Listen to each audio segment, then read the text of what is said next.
Hello everyone, Esteban Rodriguez here, and today is going to be a bit of a different video. So, as you can see by the opening, yes, I've been genuinely inspired by Lewis from the House of Tabula's recent video that he made, where he just simply just spoke about cinema in just a very honest way, just completely spontaneous, completely without any script. And I kind of want to do that as well. So that's what I'm doing in this video because I thought, this would be quite interesting to do. And I think there's a lot for me to talk about, especially since I myself want to do a slightly different format because I thought that for those who have been around my channel for a while now, you probably can tell, yes, I love films. I love to think about films, and I love to celebrate films, and I want to make films, and I want to make art, and I like to speak about it, and again, I probably just repeat myself over and over again. But for this video, I wanted to do a semi-structured idea. Simply just take a concept and just see where it goes. So the concept I chose is this idea of just, as you see right here, why I love cinema. The reason why I decided to go with this is because I feel as if, it's like I also have this type of angst of seeing the landscape of the online discourse surrounding cinema and seeing how very shallow it is. And obviously one that I see a lot nowadays, even from channels that I like, is the whole why I love movies thing. And usually it's just a very schmaltzy 1 to 5 minute video, maybe 10 to get the algorithm check to go here's a very simplistic reading of look at all these great films that have come out in the past 20 years, and that's why I love cinema. Oh my god, Oppenheimer. Oh my god, it changed my life. Oh my god. Okay, yeah. Okay, whatever, bro. Anyways, but I don't want to just do that. I want to go through a thorough, detailed explanation, simply just to why I like films and the different ways I can enjoy films, because it's a multifaceted thing for me where I think it is for most people. And that's what I hope to, if anything, what this video hopefully will achieve is this emphasis on, there is a lot of different ways to look at the art of cinema and just the arts in general, of just all these different things. So that's what I'm going to do, is talk about the different ways that I approach cinema, and hopefully we'll talk about a bunch of films and just have a conversation, just like the video I referenced as my primary source of influence. So yeah, thanks Lewis, and yeah, let's go.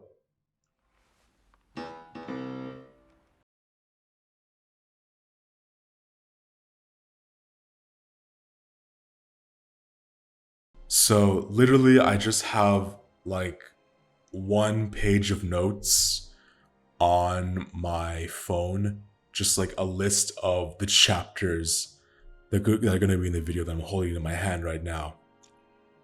And one of them for me is it's okay. So the first one is just this was influenced because there is this idea.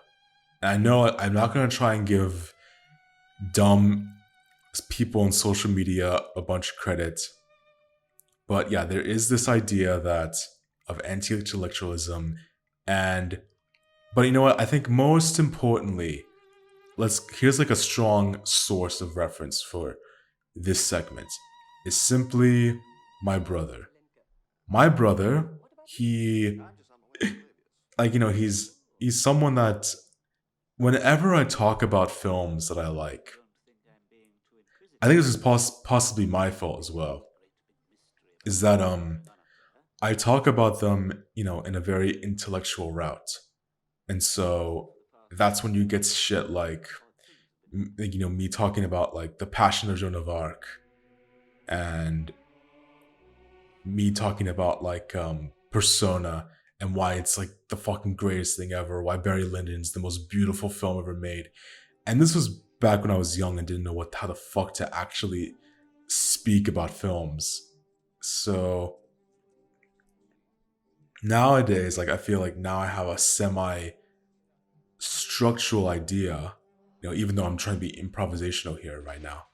Funny enough. So this is like the main inspiration. I'm just like people online, just Gen Zs that aren't me, because yes, I was born in Generation Z, and basically just talk about this type of idea, that simplistic idea that, like, why don't we just enjoy films? Let people enjoy things, as like the internet lingo is nowadays. Like, yeah, let people enjoy things. Do you enjoy anything? Um, why, yes, I do enjoy some stuff. So let's talk about that for a second. Of the obvious elephant in the room, as film as the entertainment medium. Yes, pretty much since film became a commercial viability, like probably since like Edison proved it could be, we have seen films as an entertainment medium. We've seen it all the way from Edison, then from Griffith, and then the studio system, and then even everywhere else around the world. Yes, we watch films to be entertained.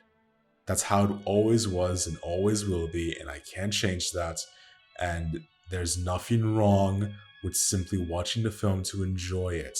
If that's what you sincerely like out of watching things, that's perfectly fine. To bring it back to my brother, his taste is all about like video games, like mostly video game soundtracks, or anime or cartoons that have come out like in the past like 20 years.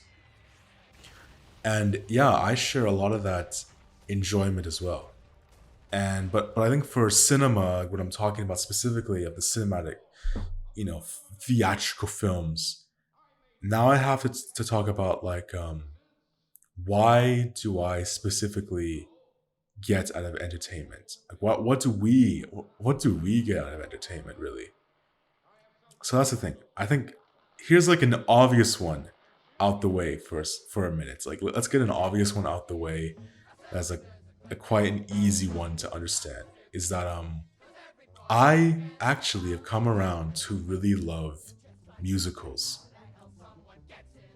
And that's funny because like I love opera, but opera is seen as like, the more sophisticated, dramatic form of art, and we got the Broadway musicals in the 20th century, which is just like, oh, that's just a lower art form. It doesn't count. It doesn't count for real art.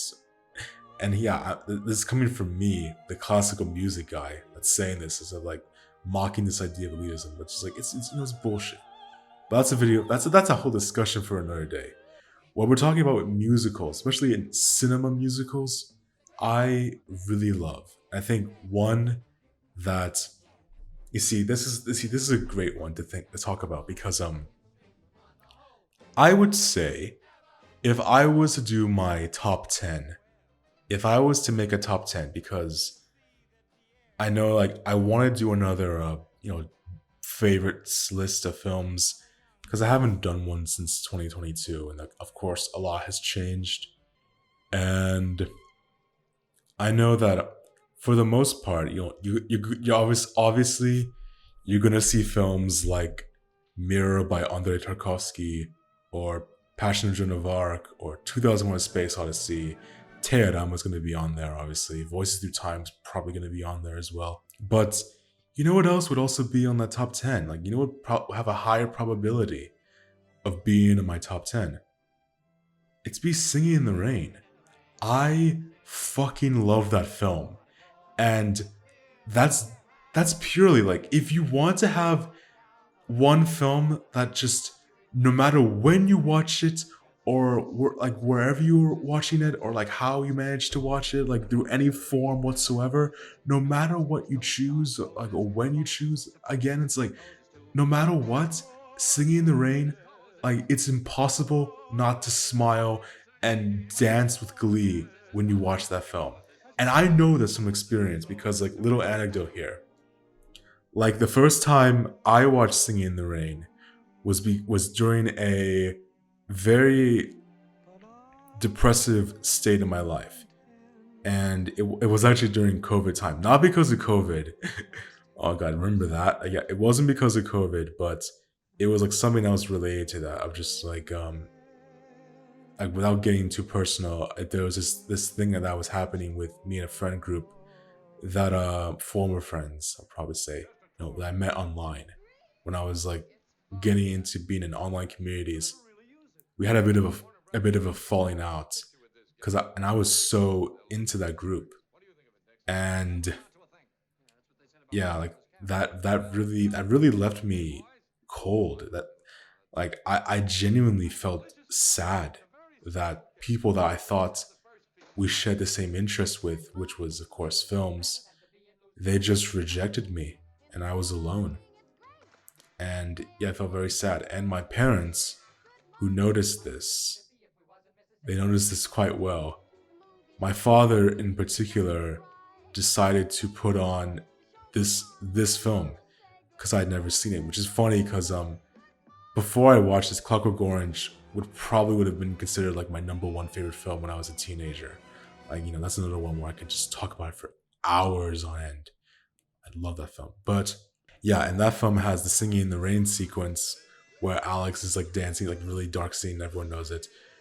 But I haven't watched, the origin for that sequence until this viewing in my home in 2020, sitting with my parents, and genuinely, even if it was for a small moment, just watching that film when I was depressed as hell, honestly, just so sad, that film lifted my spirits and reminded me of the beauty of life, genuinely.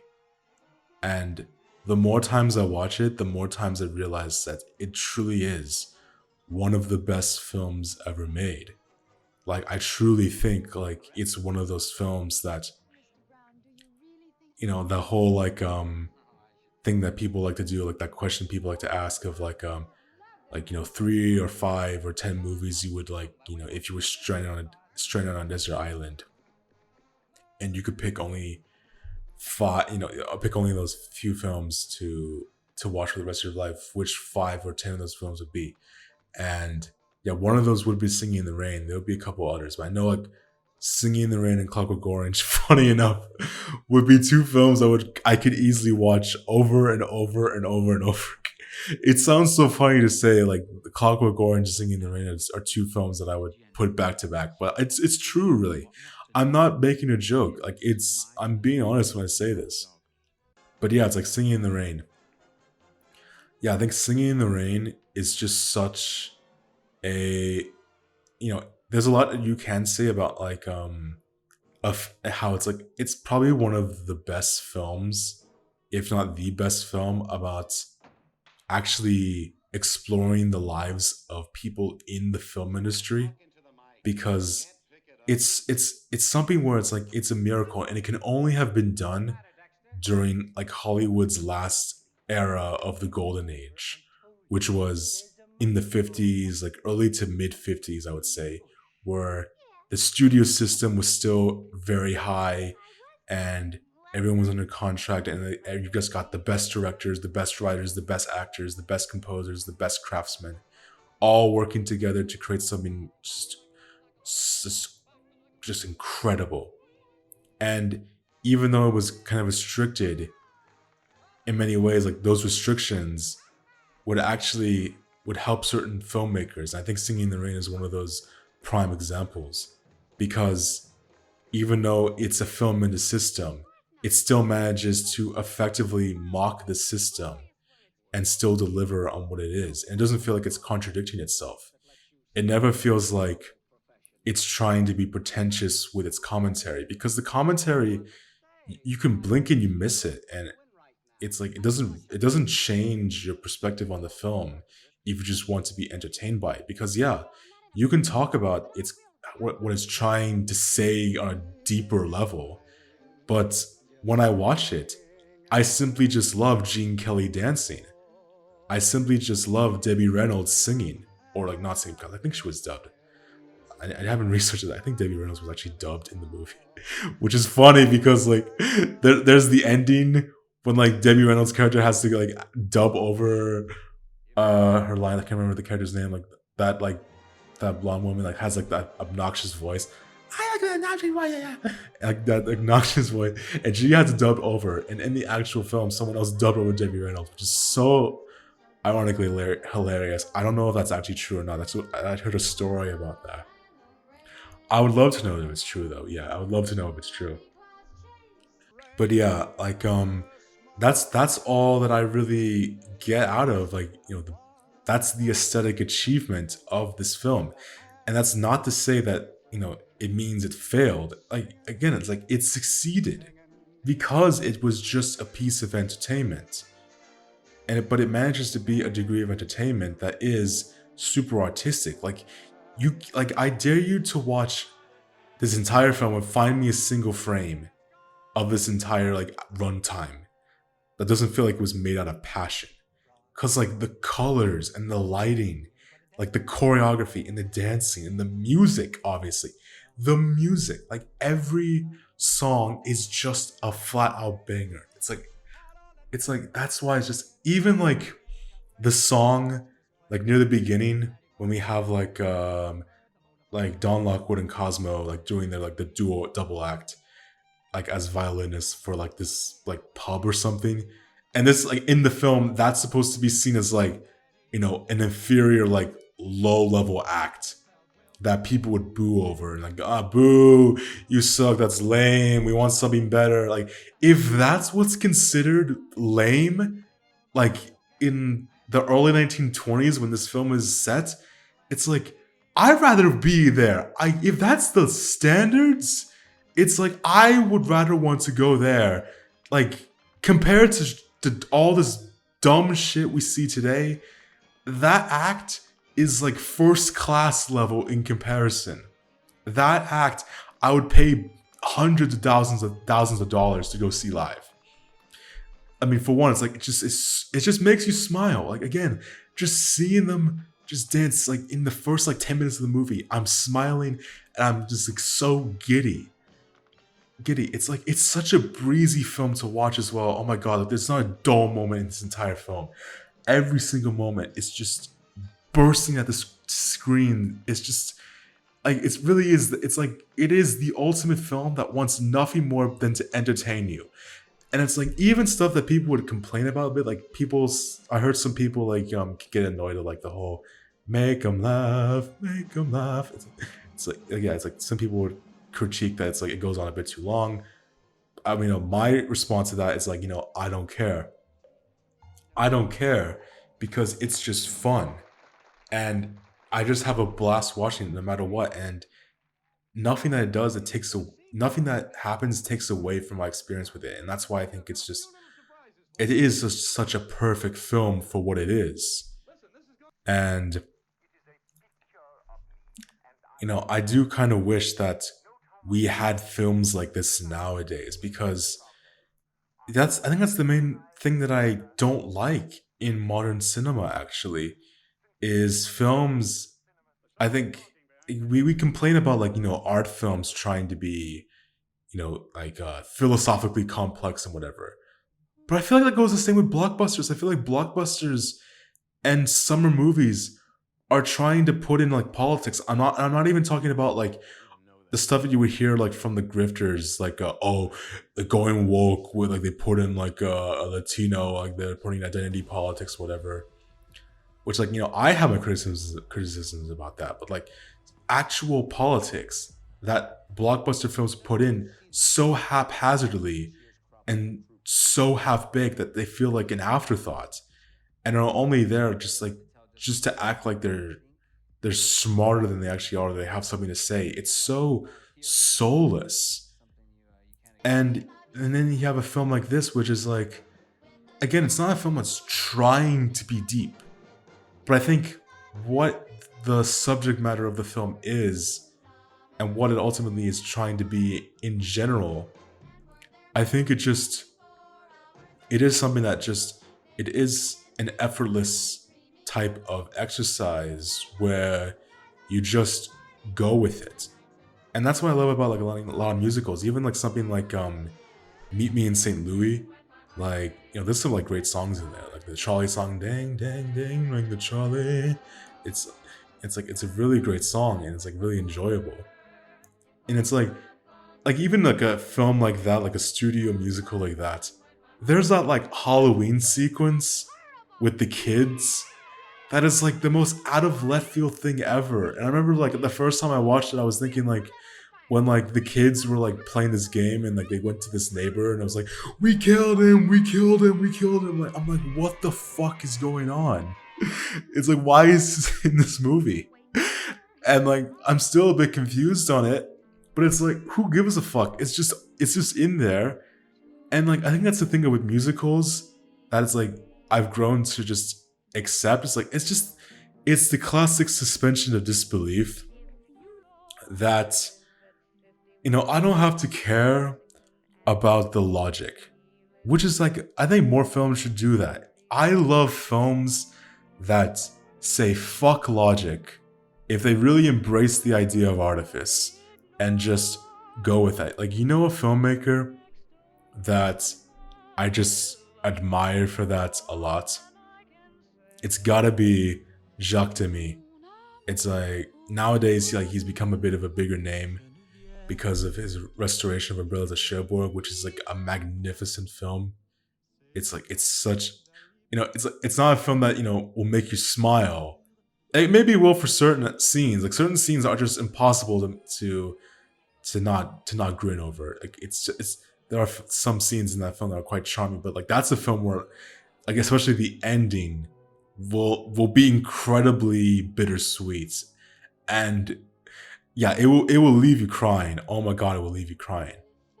But I think like a better example of that like would be Donkey Skin. Actually, yeah, oh my god, Donkey Skin, like Padan, the French title.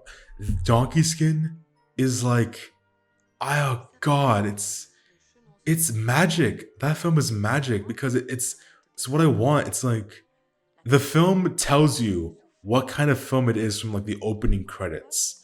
The film literally is from a storybook. The entire film just takes place within the logic of a fairy tale storybook that is shown in the opening credits. And even if you didn't get the memo from the opening credits, that fucking shot of the donkey like shitting out gold for the king, like that's like, that should just tell anyone that, who gives a fuck about whatever types of realism you want. We got a donkey shitting out gold. Who gives a fuck about logic? That should tell you all we need to know about what logic this movie has. And we're just gonna roll with it. It's like, the plot itself, it's like the plot and the characters and the world itself is so over the top. And it's like a cake where you just like, it's like you see all of these rainbow colored icing all over it, and like you just want to eat it all. It's so beautiful. And like, there's some, but even then it's like, it's not nonsense. There is a story, and I think the artifice of the film, like being embracing itself as a fairy tale and knowing that it's just a movie, it really works to its advantage. And I think it is probably the greatest live action fairy tale ever made. Like, when I think about this film, I think about Midsummer Night's Dream. Like, both, actually, like, I think of three types of Midsummer Night's Dream. Of course, the Shakespeare play. I think about Mendelssohn's orchestral like song suite Midsummer Night's Dream, and I think about the painting by I can't remember who did that painting. I think about all those three types, like through all different mediums telling the same story. But ultimately, it's that idea of when I read Shakespeare or when I listen to Mendelssohn or when I look at this painting, I I see this like this whimsicalness that it's mysterious. It's a bit bizarre at points. It's kind of melodramatic and corny, whatever, but it's so charming. And it really does make you feel like a kid again. It's like I was re-listening to Mendelssohn's Midsummer Night's Dream again after rereading the Shakespeare play recently. And I can just that music, the fairy song, and it's just a level of childhood wonder that you feel from something like that I also feel in something um like yeah, Donkey Skin. Like Donkey Skin, like it's a weird comparison. That's the only comparison I can make to it. It is this sense of like being amazed, and it does have this classical feel to it. It's interesting because like obviously I think Demi, he in his and when you look at it from the outside, he seems like quite a an outsider to the Nouvelle Vague. But I actually think that he fits in well. I think out of all of his films, Donkey Skin is the one that proves that. Because Donkey Skin is something that, like a lot of the Nouvelle Vague, is trying to transgress the idea of what cinema is to an extent. Because I do think because of Demi's aesthetic that he's going for with this film, it's not trying to be a conventional type of fairy tale. It's not.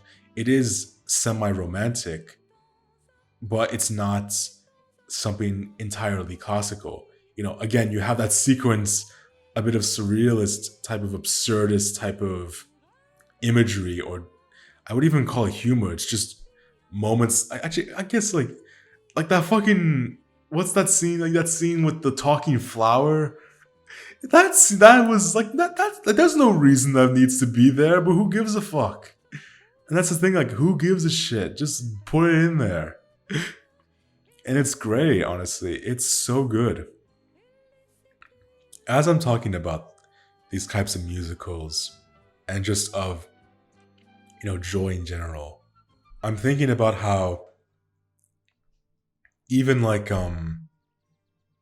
films that aren't the greatest, we had this thing of like guilty pleasures or just films that you just enjoy on a personal level. Like, you simply enjoy that and you feel a sense of emotion because like it's a sense of sentimentality. And there is something where there is that side of me that nowadays as I get older,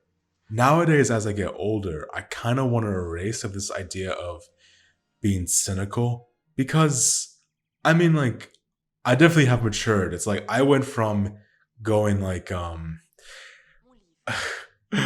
went from going like the guy that would basically grumble and be a nuisance in the theater to just shutting my mouth the entire time if I don't like something and just let other people enjoy it and be judgmental in my mind and not just be more internal because like no one wants to hear your opinions. And I say this because like I remember to bring up one more musical actually. There's a couple actually. Like what are some other ones? Like yeah, even like something like oh, see is a good double feature. It's like so I remember recently me and Lewis and a couple others on the Discord were having this conversation about films that are incredibly sentimental that get us to cry. And Lewis brought up a film he watched recently that I also watched recently that it's gonna sound bizarre that like, like and like yeah, it's like Lewis was like, oh my god, you guys are gonna make fun of me. Where it's like yeah, it's like I understand why you would enjoy it. It's like I understand, and like the film we were talking about was Wicked. It's like yeah, like Lewis was crying at Wicked, like the film that came out last year, and it's like it's funny because like I watched Wicked with my family, particularly because my mom wanted to go see it. I mean, both my brother and mother are big fans of the musical, especially the soundtrack. Like it's like the reason why it's funny how I pretty much just knew most of the soundtrack because my family blasts that shit every single day for the past like 5 years.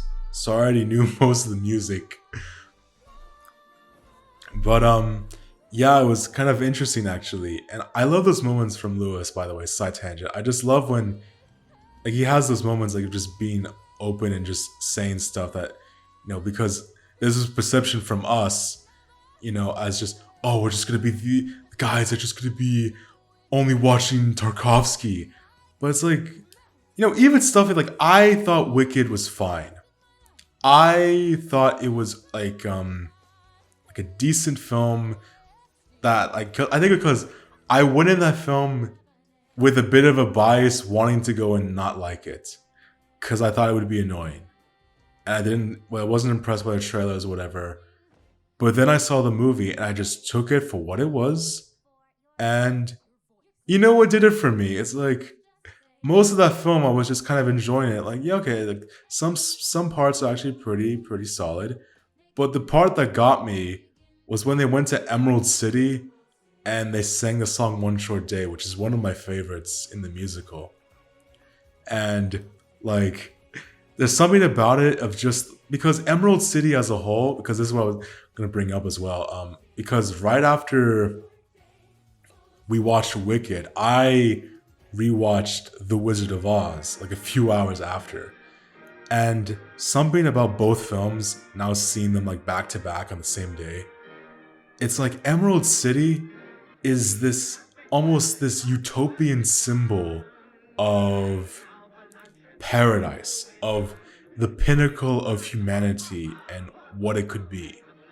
And there's something about that, even like especially since ever since I saw it as a kid, the original Wizard of Oz, where they go to the Emerald City, and yeah, it's like call it nostalgia or whatever. But yeah, when they went to Emerald City in Wicked, and they sang that song and all the choreography, and everyone just looked so happy. And then like Adina Menzel came on, Adele Dassine came on, and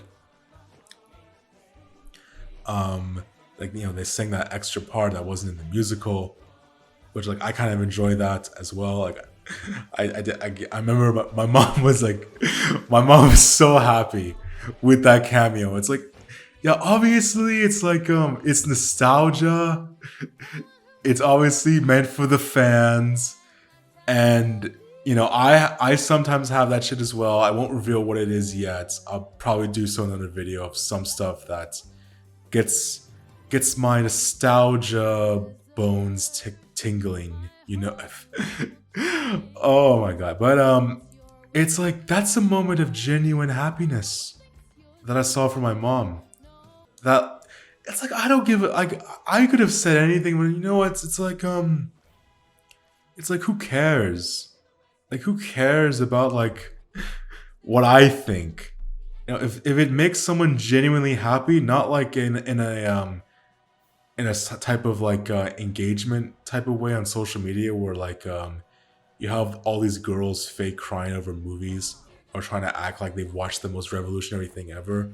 It's like to see someone live and see someone genuinely have a fun time at the movies.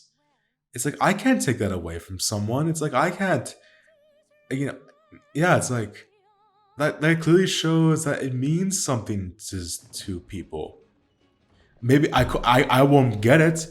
Again, like I enjoyed Wicked, on a surface level, and it's not a great film in my opinion. But there are some sequences where I can't help but just like have fun and enjoy it. And again, that's the beauty of just wanting to smile. I think there is an art to it, even when it's not in a great film. But funny enough, it isn't just musicals. It could be like what's a good example? It's like here we're gonna do a complete 180, and we're gonna speak about like a film like let's Godland, because Godland is probably my favorite film of the decade. And I guarantee, like, anyone who watches that film or even sees the trailer, and they will look at me and go, huh, why are you watching this boring bullcrap, this European art house film? It's like so boring. It's probably gonna be so like it's gonna put me to sleep. It's probably gonna be so boring. I'm just thinking like, yeah, it's like obviously I love it for its technical merits, but you know what my favorite scene in that film is? It's the 360-degree shot where it starts off with Ragnar with the accordion, and it just does a 360-degree pan across the entire village as the accordion music is playing, and you see like men, women, and children and families like all together. It feels like it's just paradise of just the Icelandic culture just showing off who they are. It's like I remember like I edited when I did like a recent video of this, like I cried. I just rewatched the scene just by itself as I was editing this, and I cried because to me this is like the greatest showcase of humanity in the past like 5-10 years of cinema. I don't give a fuck. Like, if you want to, if people are talking about like best recent scenes, like this is one of the best scenes ever. I don't care. Like, yeah, this is like the one time I'll do recency bias. Godland, like this scene, this is one of the best scenes in all of film. And you know why? It's not for anything that's intellectual. The reason why I love it, I'm just saying it because it makes me smile. It makes me smile and it makes me cry of tears of joy, because there's something beautiful of just showcasing people living their lives, and like it's like this again, it's this, going back to the Emerald City comparison, it's this utopic vision of humanity that it's so infectious to me, and it gets me straight to the heart. It's so powerful. And I wish that, and I can only pray that I have a scene as good as that in Godland. If I ever was to make something like that, or like a scene that makes people that moved like I was to that, I will feel happy, because that's ultimately what great cinema that makes you smile really does. It inspires people to be better. It inspires people to always remember that, you know, our world might be shit. Even in Godland, it's like our world might be shit, and there's colonialization, and there's anger, and we're in the nature, and like, and people are just like dying every day. But then you get scenes of just, again, the people just living their lives. And then that scene when Ragnar and Lucas are having like a little fist fight, it's like, that's fun. And that's Lyndon Thomason in general. That's why like his new film, The Love That Remains, is like, I'm super hyped for that, because like that's a film that it's marketed as like a semi-comedy. And I know like some people that probably only have seen Godland are kind of like, why he's doing a comedy? It makes perfect sense to me, because I think Palmason in general, he actually has a good sense of humor. Particularly, he understands levity, and that's why I love him as a filmmaker. He has those moments of levity, like the moments with the dog in Godland. And yeah, I'm just thinking it obviously would make sense for Palmason to have a film like this, of just a family, what seems like it's going to be like a family living their lives in nature. Again, like almost a utopic vision of what humanity can be, that we can all strive for, and that this is what can make all of us happy, and like we don't have to worry about anything afterwards. And yeah, it's like it's so beautiful like that.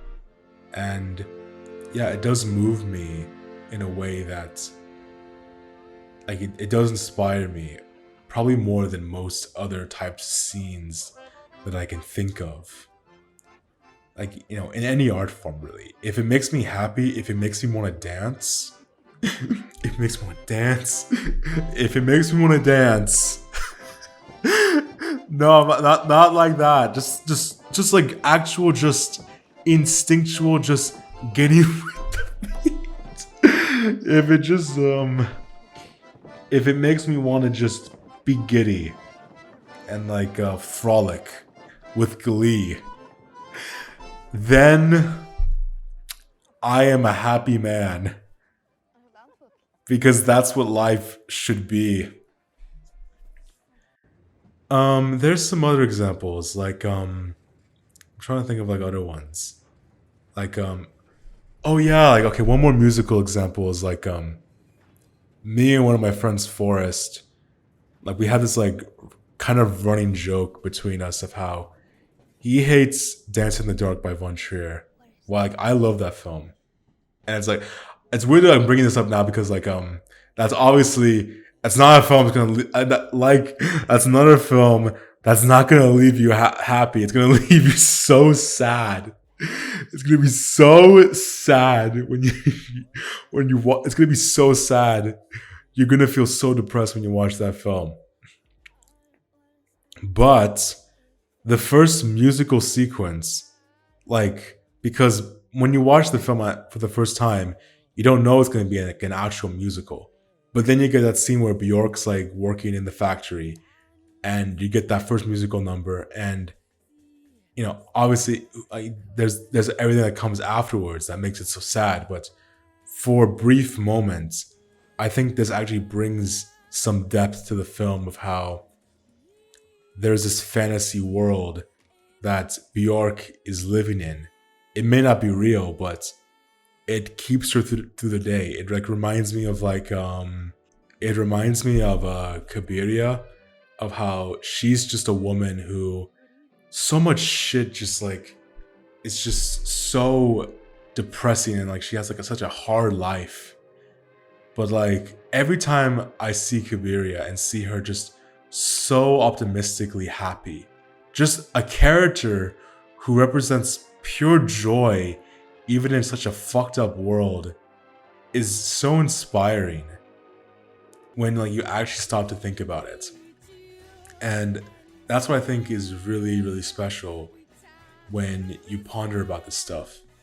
Like, it's I think there is like this mutual idea of films that get you to think and get you to feel. Like I think about films that make me think and feel a lot. It's like like go with like a lot of the classic Pixar films, for example. When you think about some like of my favorites, like The Incredibles or Ratatouille, I think about how those films make me laugh, and those films are very entertaining. But when you again, that's why they're so great. That's why like the greatest films are ones for like the for the children and the inner child in every adult, because there's a universality. It doesn't, regardless of age or any generation, where the thematics and the ideas of what these films are trying to say are so powerful that and because like they're so ever changing, they mean a lot in different stages of your life, and like you understand them more. It sounds quite cliche because like I'm pretty sure like everyone has talked to death about every single Pixar film, but it's like it is that thing where like even something like a mainstream release like a Ratatouille, I think about how I've had like tangents about Ratatouille recently, because that might be my favorite Pixar film. For one, I think like like, as a voice, as someone who really is interested in voice acting, obviously, like this film has some of the best voice acting I've ever heard in my life. And it is a thing where it's just like this absolute array of personalities, of just like basically just character actors, and they all have specific inflections and specific accents and specific ways of emotion and emoting that you just immediately understand, and yet it's so entertaining. It's like, yeah, it's like the guy who plays Linguini, and also the school teacher from The Incredibles. The whole like coincidence, I think not. Like that guy, just like he's just some animator, and like he was just like a test. He was like someone just in like the table room, and Brad Bird just saw that and was like, "Hey, let's actually get you to do a voice acting role." Like I remember, even someone like Patton Oswalt. Like Patton Oswalt was so perfectly cast in that role. It's like I can't imagine anyone else playing any of these characters. I vividly remember as a kid, like watching the trailers and the promotional material for this movie, and the first time I like even like the little like Remy's like special features on the DVD shit were like they just like I just remember the voices, and it's such a fun time to remember those voices that it's quite a like it's something that really resonates with me. It is a bit nostalgic for me, that I think about the voices, like even like Peter O'Toole's Anton Ego, like the guy like fucking like Lawrence of Arabia in that film is just incredible, and it's such a specific voice, and it's such a specific way of expression that it's so memorable and it's so well done, and it's something where it's like, and that's why I hope, like that's what I want in characters, is just a memorability that is super entertaining to watch, like, and especially like in this medium where we have now, sight and sound. I want like those two things. We have those two things now. I want that to be at their height, and I want that to be in a way where it's done to the very best of their ability. Because nowadays it's like you get like shit that comes out from like, especially even like indie creators, where a lot of the voice acting and a lot of the animation and a lot of the character designs are just so uninspired. It's like people are like, oh, like, well, you just get older and you don't like cartoons anymore. It's like bullshit. It's like it's just because the craft was better, and it was because there was more of an emphasis on passion, of a creativity. It's like fucking South Park when I was a teenager.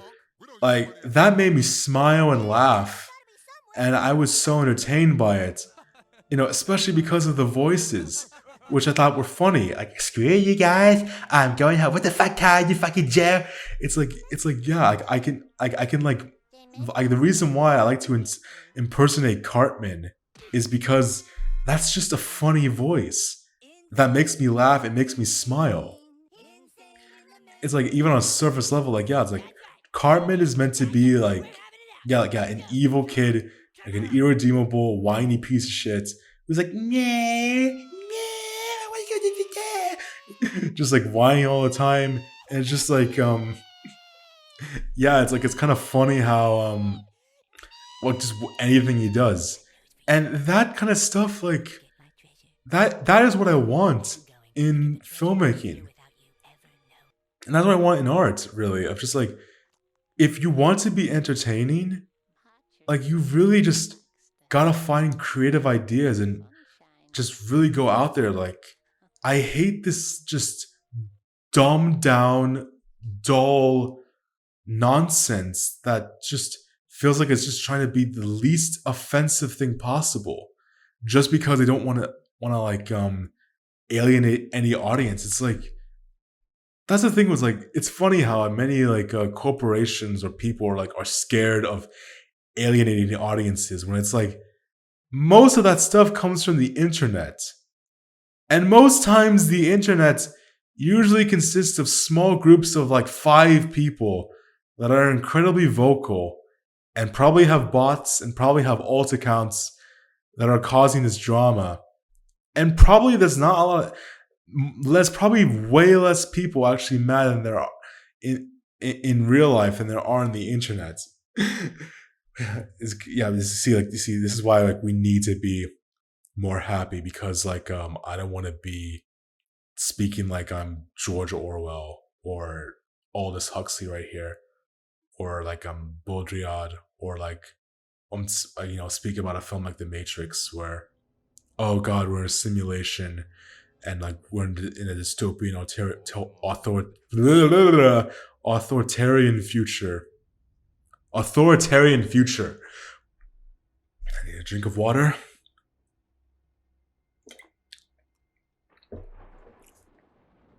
Yeah, like a bad world with yeah, fuck fascist and um fuck dictators. Yeah, that's my political messaging for this video.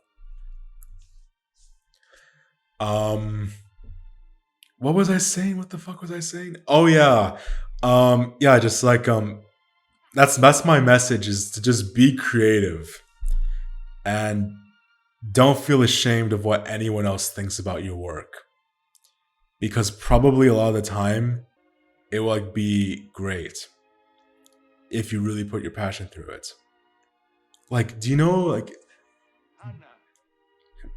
um I remember like a film that my dad will never shut the fuck up about if you were to ask him his favorite film would be Cinema Paradiso. And I remember watching that film when I was like 13, and that's another one where it's a very sentimental film.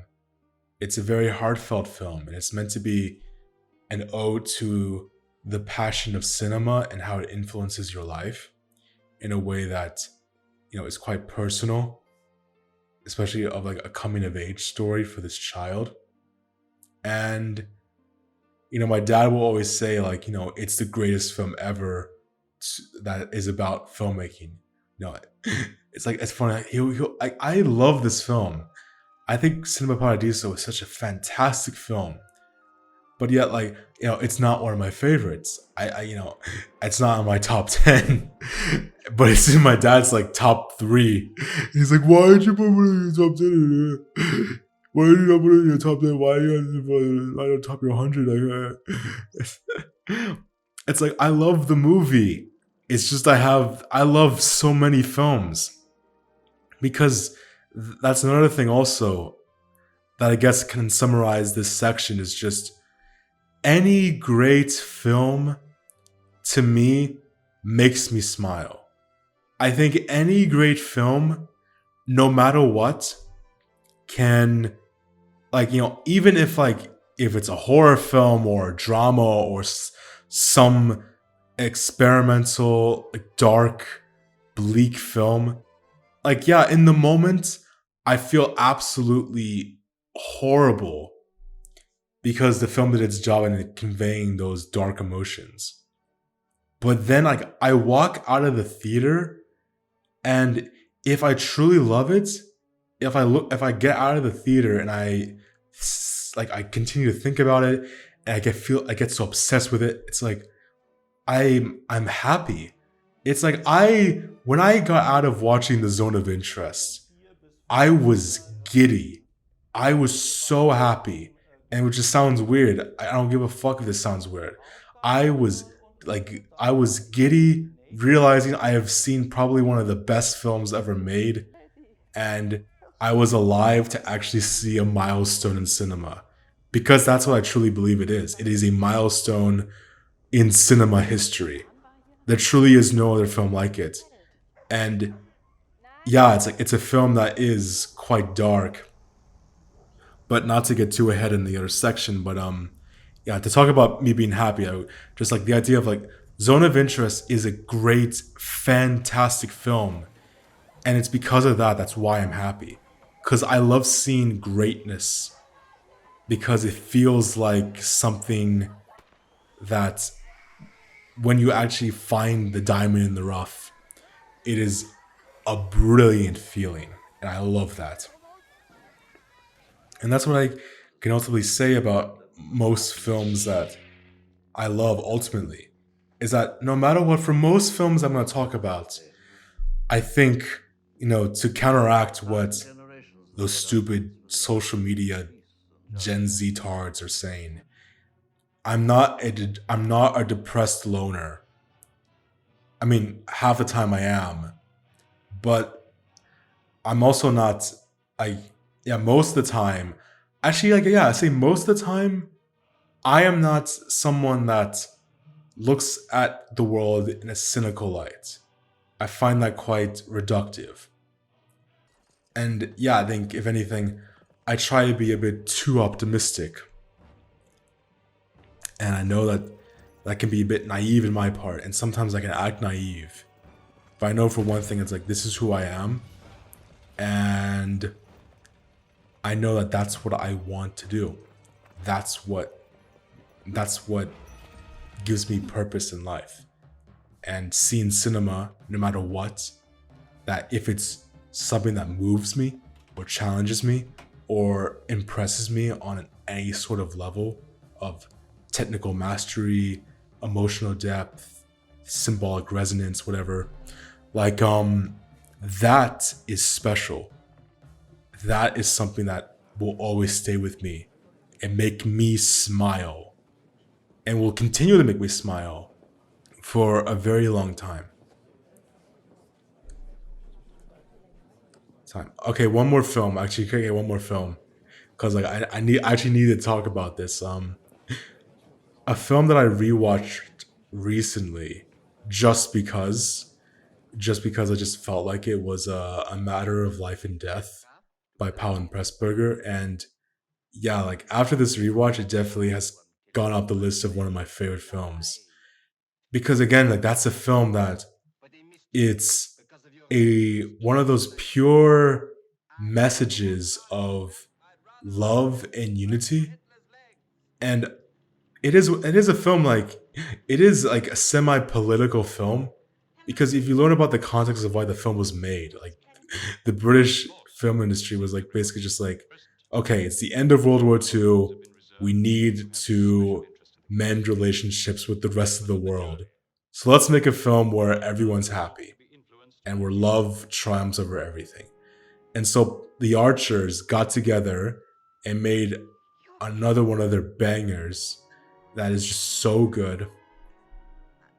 And what I love about that film is, again, it's just the amount of personality and character that, some of it, like you can say, like, oh, it just feels like it's just a product of its time. And yeah, of course, like, there's some stuff where, like, I actually think it's actually, this would be a good conversation because I actually think, like, it is surprisingly relevant for today. It is surprisingly quite mature in its approach, I think, when it comes to this universality of relationship and trust that I find quite interesting. But as a whole, it's like I love just the characters and the interactions and dialogue and the trial sequence of just heaven itself as a black and white, like it feels like something from like Fritz Lang's Metropolis, where like the scenes in Metropolis where you have the woman Maria, I think her name is, like, of just like this basically this deity, and you have like these church leaders, and you have like these flashbacks to like the origins of the universe, and it feels like this utopian big, like, heavenly images coming around, and it's so big and it's so grand, and it generally makes your jaw drop when you watch it like this because like just people standing in the room, people just sitting in the giant hall, in the giant stadium, whatever. It's a spectacle in and of itself. Like also just like Ivan the Terrible. That's another film where it's like the opening scene to Ivan the Terrible, where like Ivan himself is being like his coronation sequence. It's just it all it is just shots, static shots of people just standing there with the most elaborate costume design in cinema history, just standing there staring either somewhere like away from the camera or at the camera, and it's the most epic thing ever because like it is just it is what it needs to be. It's so simple, and it gets across what it is right away, and like just every shot from these films is like it is a spectacle to behold where it's just it is just magic. And again it's like okay, I think it's my last tangent where it's like the magic of cinema. Again, I've seen something that has emotional resonance and technical mastery and like yeah. That stuff is truly something that inspires me, and I love it so much.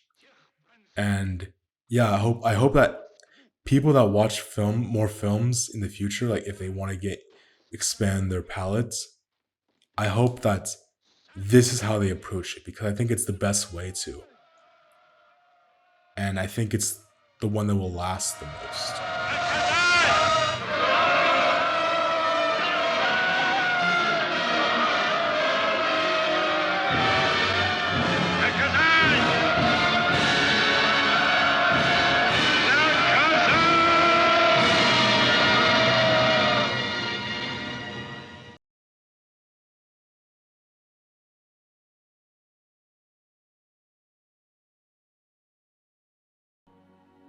All right, so segment two we have here just typed in feeling intense emotion.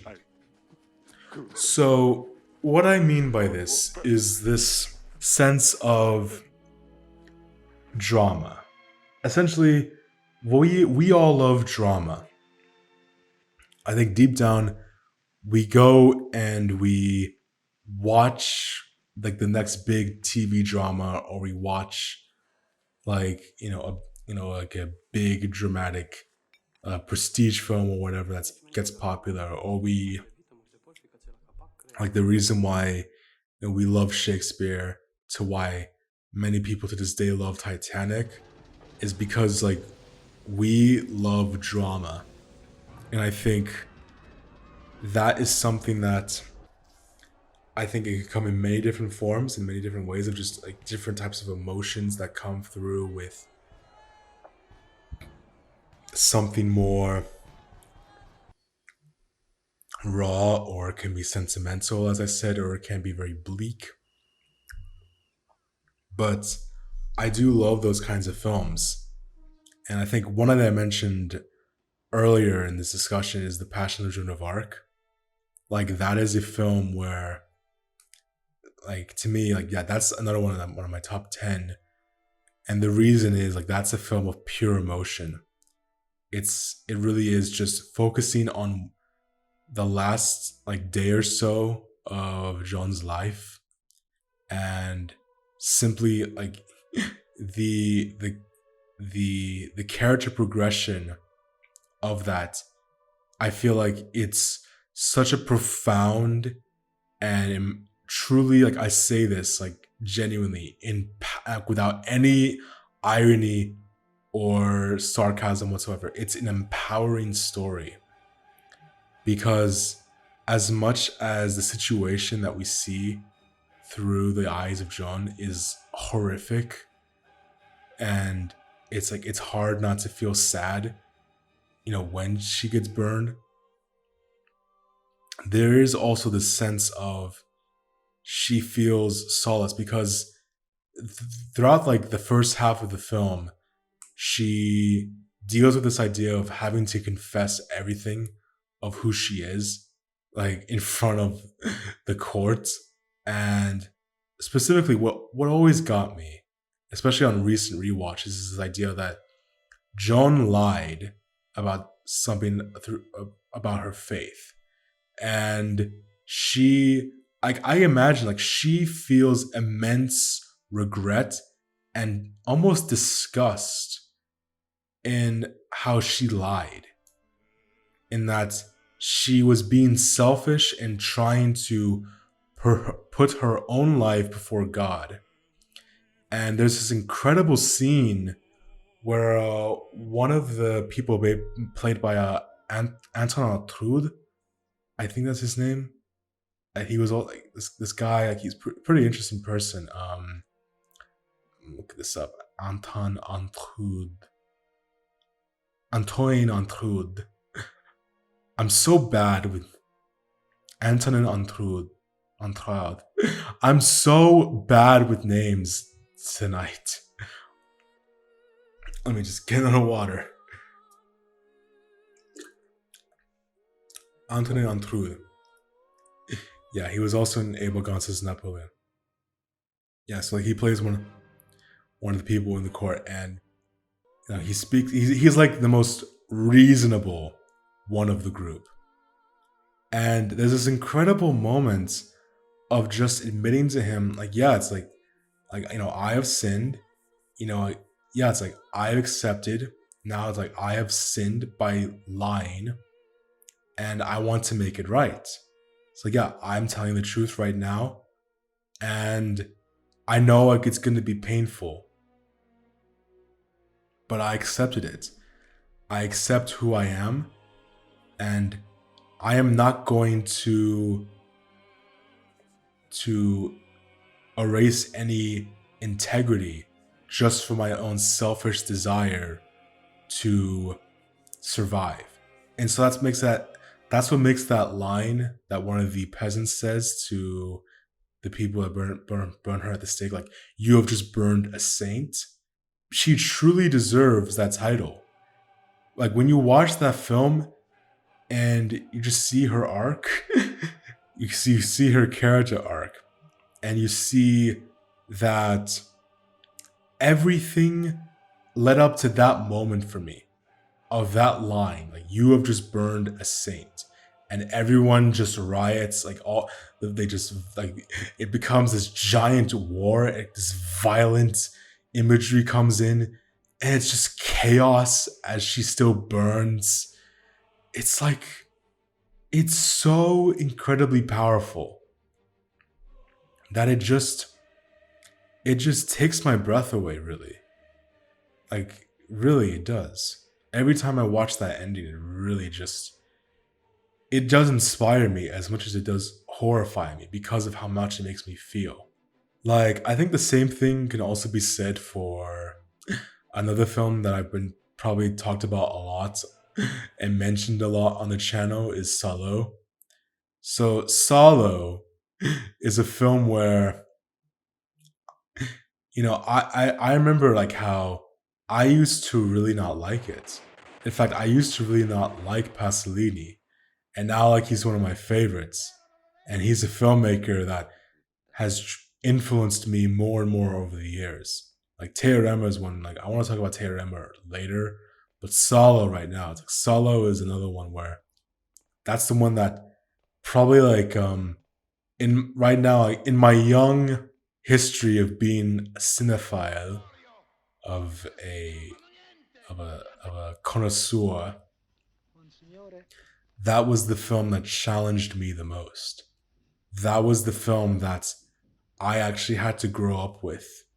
Funny enough, I had to accept that I needed to mature and understand the world a bit more in order to truly get something that is genuinely as complex as that film. Because when I rewatched it, like for the fourth time, yes, I've rewatched Salò 4 times. Yeah. The fourth time watching it, that's when I finally got it. And I finally realized the commentary and what Pasolini was trying to say with that film and the technique that he used to do so. I finally got it. And yeah, to this day, even when I first watched it, there are moments in it that are like incredibly hard to watch. that are just very just primal, like that ending scene that I don't think I could even show. I'm not even gonna show that because like I don't want to get another community guideline. I don't want to get another age restriction. But yeah, like that stuff. Yeah, speaking of films that like were in the Nine Circles videos, it's like you also have stuff like Possession, which is like I mean that's a film that I loved the moment I watched it for the first time. That's a film where it's like it's so visceral and so grotesque and so over the top, like from everything from like its directing to its editing to the acting style. It's meant to be this contortion of reality where everything is brought to a high emotion that's just it is something that is unnatural, but it also is something that is speaking to a strong aesthetic of rage and anger and the twistedness of corrupting the mind and like seduction. It's just everything just works about that film. And it's interesting to me because one of my favorite filmmakers, like Andrei Tarkovsky, I know that I've been thinking about this a lot as well, about how I know infamously like Andrei Tarkovsky really hates this film. Yeah, you can find like some of his letters and some of his diary notes. I think when he was making The Sacrifice, when he spoke about seeing Possession, and funny he called it a commercial slop.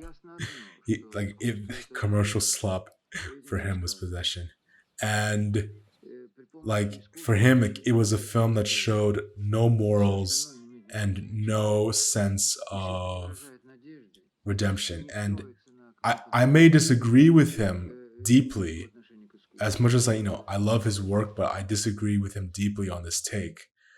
But at the same time, I also completely understand why, in the context of who Tarkovsky was as a person, it makes total sense why he would not like it. Because Tarkovsky is of a prime emotion, is beautiful.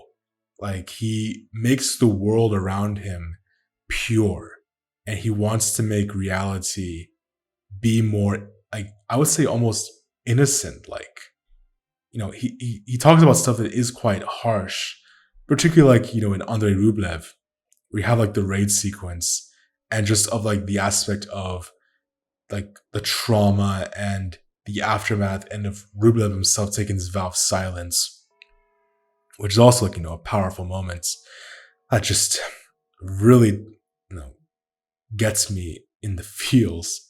But Possession is also something where it is a type of thing where I actually do get what he's saying because I feel that way. There's something about the modern landscape of filmmaking where there is this sense of wanting to be provocative for provocative sake with like no morals. Even if they're trying to make commentary, it falls flat on its face and it feels like there's nothing really there to say. Even if it's meant to be satire, it feels quite redundant in a lot of aspects, and it doesn't feel like it's really that interesting of an exploration. And it does leave me cold, where it's like, okay, you only were showing this like just because it was gonna be provocative and like just to be in your face, but like in an obnoxious way, which was yeah quite. I find that quite disingenuous because that's why I really love Andrei Zulawski. Andrei Zulawski has an aesthetic where he is quite manic. He is quite. His films can be seen as like described as just deranged. All the actors are just contorting their bodies and having these giant expressions all over the face. It's quite melodramatic cinema at the end of the day. But it is something also where I do really admire it. because like he knows what it needs to be. And for him, like this is he doesn't want cinema to be just this dumb intellectual exercise. He wants it to be a true frenetic and chaotic experience that truly provokes both the mind and the soul.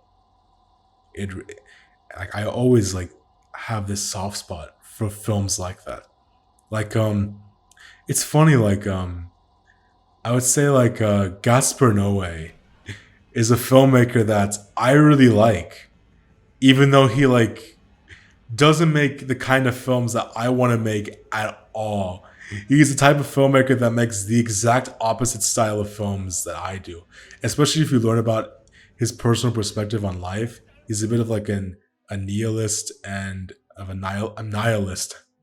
He's a bit of a nihilist and like especially before he made Vortex, I would say, because Vortex did change a lot about his perspective somewhat. But yes, I say like, the pinnacle of this with a climax. Like I love climax because it takes a simple idea and just runs with it, and it just is this giant like pure orgy filled exercise in madness. It truly does, and like to me, like, but there is a bit of tragedy in that because I mean, for me, it is an ensemble piece and it is a film about humanity and about how the true horror that can come from life is from each other and how we can easily turn on each other and how we can easily be backstab one another or things can happen with inconvenience and like anything that can go wrong will go wrong. And like you I leave that film and I feel quite sad because there is some truth into that of like the perspective on how life is this maddening place where I go around and people are just being so angry at each other. And I think Gaspar Noé, that's why like it's probably my favorite Noé film after some thought of consideration, a climax. Although I do love Into the Void, I adored watching Vortex in a small cinema by myself. I watched Vortex in a small cinema, and that was another film where it really does. You know, it reminds me a lot of like Amour by Mikhail Haneke, which like oh my god, you see like that's that because it's so clear that Vortex was inspired by Amour. You know, a bit to its detriment because it just feel like a bit like he's just kind of doing the same thing. Like there's even this that part of how both films have the husband be like kind of like a semi cinephile, whereas like you know, but I mean the difference is like Noah goes all the way with that. Like he casts Dario Argento as like this film critic who has like all these movies like in like his library, like in his living room, and like he's like this big cinephile. He's writing this big book about like cinema, I think, where it's like what is cinema, what it means, and whatever. It's like it's quite obviously trying to be something more more like you know direct than what Haneke does with his characters. But yeah, Haneke is another one where I watch his films and they they also are films that I think for the most part they don't align with my personal vision of cinema because I don't see myself. You know, I think, but I do think the one similarity me and Haneke have is this shared acceptance of knowing that cinema can be basic is basically just an illusion in the sense that you know in this commercial world in this modern world that we have made that has come along around the same time of cinema's creation, cinema has always meant was always going to be some type of thing associated with consumerism and modernism and the ideas of post-war consequences that have happened all around the world basically. And Hanukkah he makes films that comment on that directly. He makes films that say, hey, we are in a world of screens. We are now like showcasing stuff that is like so absurd that like it's become normalized because we just all accept it in this weird way. And there's a lot of me that does agree with that. But at the same time, you know, my version of what Haneke does, if I was to call it my version, is I like films, or I want to make films that acknowledge that it's just a movie, but that's what gives it more of a better excuse to just go full on fantasy and try and find the real inwards instead of outwards. Which I think that's something that also is honest though. And I think Haneke does do that, trying to find something inward within oneself. I mean, like his filmmaking is so simple, and like there's no excess in his filmmaking, and I love that. It's like small tangent actually, because like I'm gonna mention Bresson because I've been wanting to talk about Bresson for so long, but yeah, there's something about we talked about this idea of reference, and nowadays like you have this idea of like again another cynical idea. Actually, yeah, funny.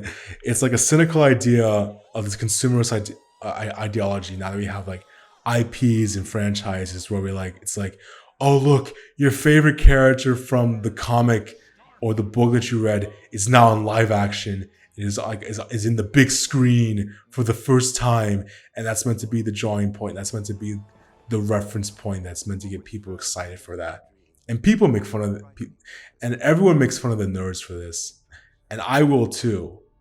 But there also is a validity in how, I'm gonna like showcase how something that just really got me for no reason, which is so bizarre. So there's a connection between two films, one by Haneke and one by Bresson, that just I loved it, and I thought it was so brilliant. It's like spoilers for L'Argent, spoilers for both films, but in L'Argent, like Bresson, there's like that ending scene when the main character kills everyone in the house, and there's this brilliant shot. It's kind of like in Kubrick's The Shining, where like Jack gets the axe, but like it's just a close up. But yeah, like it's just like a close up of the axe and the hands, and that's all you need to showcase for this violent act, and it's so brutal. And I love that.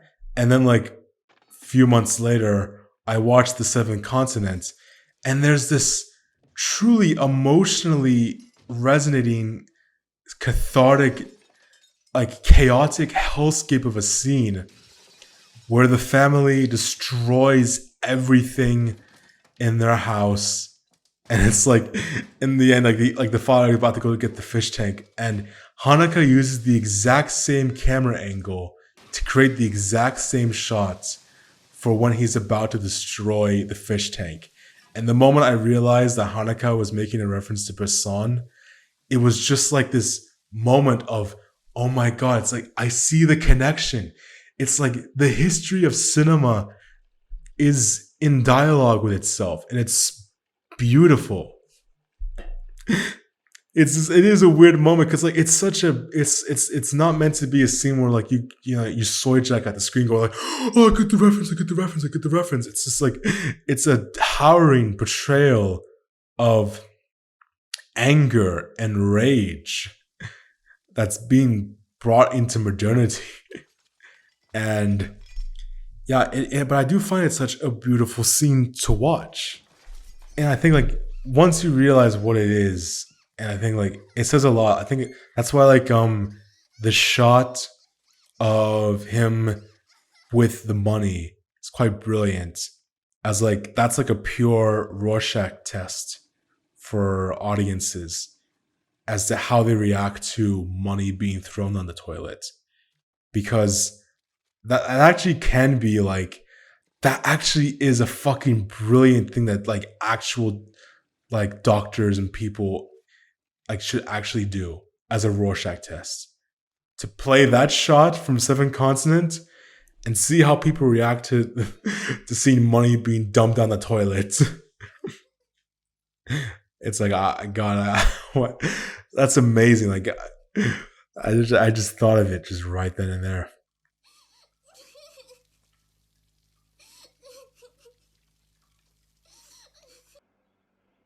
Okay, like I was trying to find a good place where I could finally speak about Teorema, because that's definitely a film where the intense emotion I get out of watching that film is so unique that it just really inspires me in a way that, like, I'm like, so it's like an enigma. It truly is like an enigma of cinema that, to me, it's the perfect blend of classic transcendental with the absolute modern idea of a bourgeois life, an idea of modern art and politics, all of it like roaming around, because that's who Pasolini was. Like, he was a poet. He was someone who believed in the classical arts and believed in some form of tradition, but he was also someone who was a homosexual.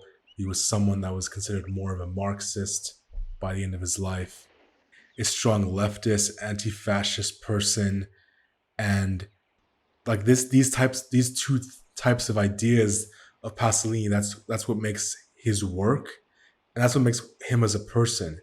And in many ways, like, yeah, I think one of my friends brought it up when I was like making a tangent about how, yeah, like Teorema might be Pasolini's most personal film. And I think that's why, to my mind, it's his best. It's my personal favorite. And it's one of those few films that really did change the way I looked at cinema. It really is one of those few films that changed the way I thought about film as an art form. Realizing this type of stuff can be done where I have no idea what Terrence Stamp is supposed to be. It's like he's like the Jesus Messiah brought down to earth and enlightens people. And then he leaves. And I have no idea what that's supposed to be, but I feel that sense of divinity within that character. That's enough for me. To me, like, it makes sense that the family, the moment he leaves, the moment something that is like so special to him, like a commodity, like they have to sell off. Like, yeah, they go down a downward spiral, and their lives turn upside down, and they fuck up, and it's it is kind of funny to think about, actually. Teorema, when you actually stop and think about the plot, it's kind of funny, and intentionally, it's meant to be funny, somewhat, of how these people, like, they really are empty inside, and it is sad, but also kind of humorous. But yeah, it's like there's so much I could speak about with this film that it's just again, this is like the prime example of a film that, to me, it is a strong, intense, emotional experience that is challenging. You know, it doesn't make me think as much as it makes me feel, and what it makes me feel is like it's like a weird sense of like mystery, confusion, like uneasiness, a bit of humor, a bit of sadness. But yeah, it's like it mostly is just confusion. But also, I'm so in awe. I am so in awe. It's like just this the painting scene alone, with the son with his monologue of just what art is in his mind as he's making this like modernist work of, contemporary art. and just looking at it as Mozart's being played in the background, it's just like, it's such a simple idea for a scene, but everything about it, from the mise en scène to that monologue to just the way it's shot, it's it is something that is it almost is too alienating for me. When I watch it, it's like it gives me a weird feeling I can't describe. But yeah, it's like sometimes you don't need to describe it. It's just, that's what it is. It's meant to make you feel odd. And I think it is supposed to make you feel odd, actually. That's a solid foundation of it. Because this is a guy who looked at Francis Bacon and was like, I want to be an artist just like this guy. So he just went to make modern art. And it's like, he's quite delusional as a bourgeois, as someone who was raised in a bourgeois household. So of course, when you actually pay attention to his monologue and what he's trying to do, he's actually so out of touch that it's kind of hilarious to think about in hindsight. But at the same time, the way it's presented through Pasolini's lens, it is quite a mysterious quality that I just can't help but be in awe of. And I just love it. I love it. Okay, so I think one more filmmaker that I think is like quite obvious to speak about when it comes to this is one I've been wanting to speak about for so long is Béla Tarr. You know, it's like, that's one where it's easy to mock, and it is so understandable at first if you try to get into Béla Tarr, of why his films are quite difficult to grasp. They really do push the boundaries of what is possible within cinema. And for me, this is another one like Salò, where it took me a long time for me to just get it. And yeah, it really is that thing where I look at, I simply just view it for what it is, and that it's trying to examine an idea and trying to, push the boundaries, but also speak very openly about life and of society. Because Béla Tarr is someone that began as simply just making human dramas. In many ways, like, he always did that. He focused on the everyday people. And there's something about when I was like going through his films recently, that knowing just like he has this sense of understanding of the human condition and wanting to express that, it is quite beautiful. For me, it's like, to go chronologically, I think the film that I was so happy to finally get to was Damnation. I think Damnation is fantastic, and I think it is a bit underrated. And that was the film that I think, purely from an aesthetic standpoint, it's just a film that I was obsessed with the moment it started. And particularly like that scene where it just pans slowly across these glass bottles, and like you have like the accordion being played in the background, you have like this ambient sound, and like this guy with like a deep dark voice speaking to the main character, this like a Hungarian voice. Just like this deep bassy voice, just laughing. All this, like, I hate using this term. I despise this term, but I'm gonna use this once for this video. It truly is the type of vibe that it got to me. I surrendered. It was that moment when I realized I love what Béla Tarr is trying to do here. I love everything about this movie.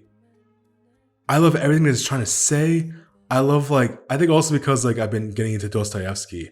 I think Damnation also like yeah. Side note, like, I think Damnation is also a very Dostoevsky esque type of story where like you have this one character that's like kind of like an intellectual trying to justify like his own existence. You have that aspect of like his relationship with women and his relationship with society and showing like a bit of his hypocrisies and a bit of his like the irony of like what he says versus what he does. It's a dark portrayal of humanity that Dostoevsky always tries to look at in his work. That is like I was always quite gravitated towards. You know, when I read something like The Gambler or Notes from the Underground, you know, books that like really examine the human mind and of human connection. And that's what I think Béla Tarr sometimes does very well when like he really hammers it home.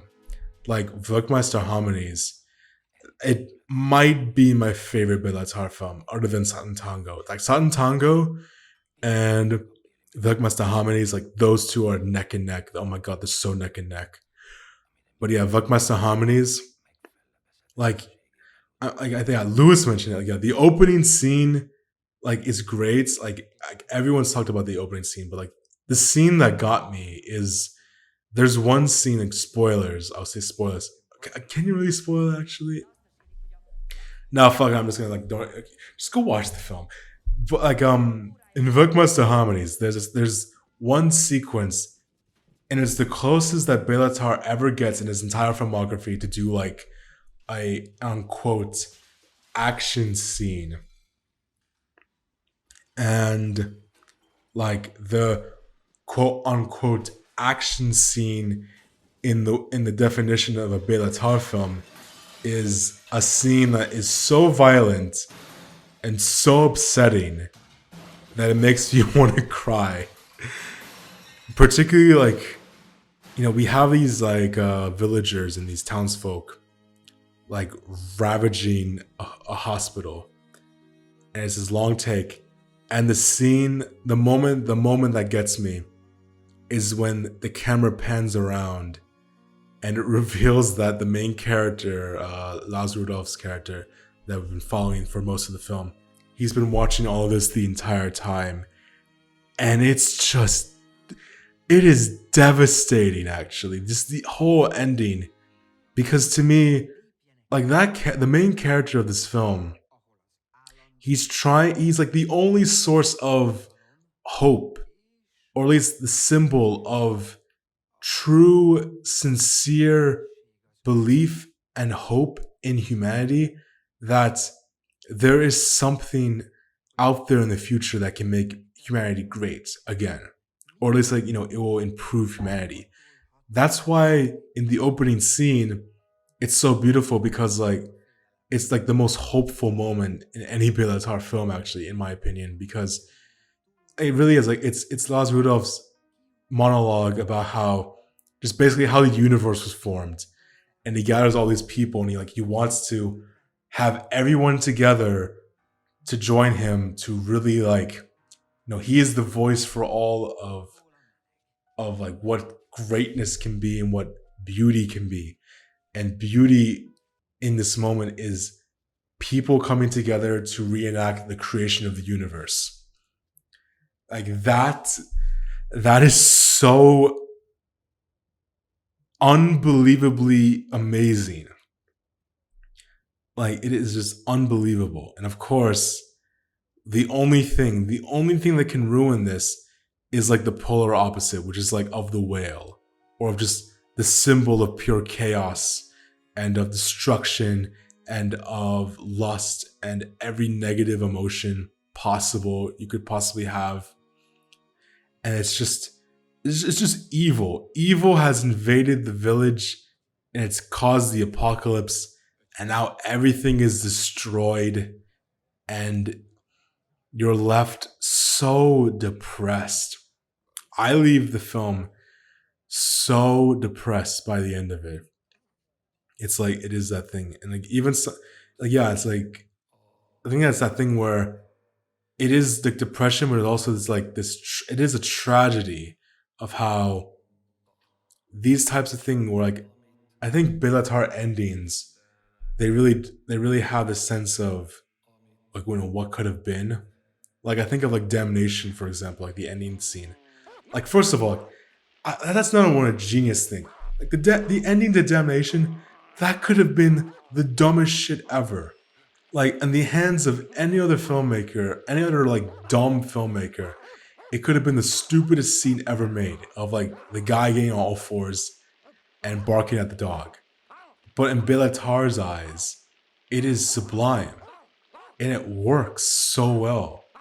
Like and I truly get it. Like this is like the way the film is supposed to end. Because there's nothing left for this man. There's like he's almost like subhuman by the end of the film. Like this pathetic guy, one of the most pathetic people in any film ever. So yeah, it makes total sense, and it feels quite beautiful at the same time. Of like this ugliness of he is like so subhuman that he just has to act like a dog. Because probably the dogs, like that's like the motif throughout the film of like these like random pets and animals wandering through the city. That's all that he has left. That's all that he has left in life.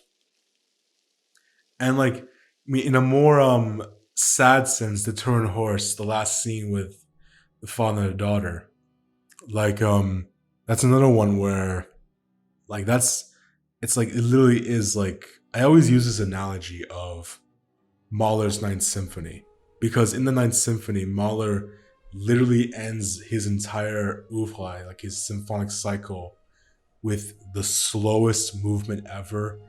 And the movement, instead of ending like super big, it ends with the smallest whimper ever, where like it's almost like you can't hear anything.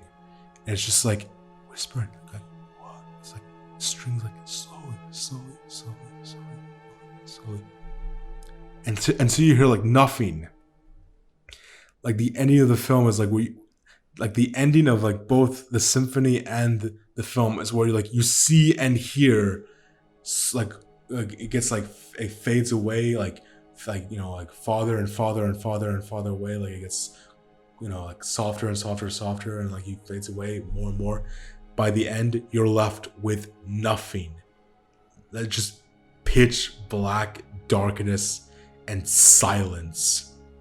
And it's just that's just the perfect way to showcase the end of humanity right there. Because this is like, it feels like, yeah, it's a film about the end of the world. And I think about that as it's challenging that this can be a reality for people. I think that's the beauty on many perspectives on art, is that there is truth in many things that we might find sad or horrifying or disturbing, but that's life. That's what it is, and that there's nothing we can do about it. We just have to accept that. And I think through art, where like we have people that subvert that and acknowledge as well the primal and direct ideas in our world right now, that's what makes it quite beautiful to me. I really love that.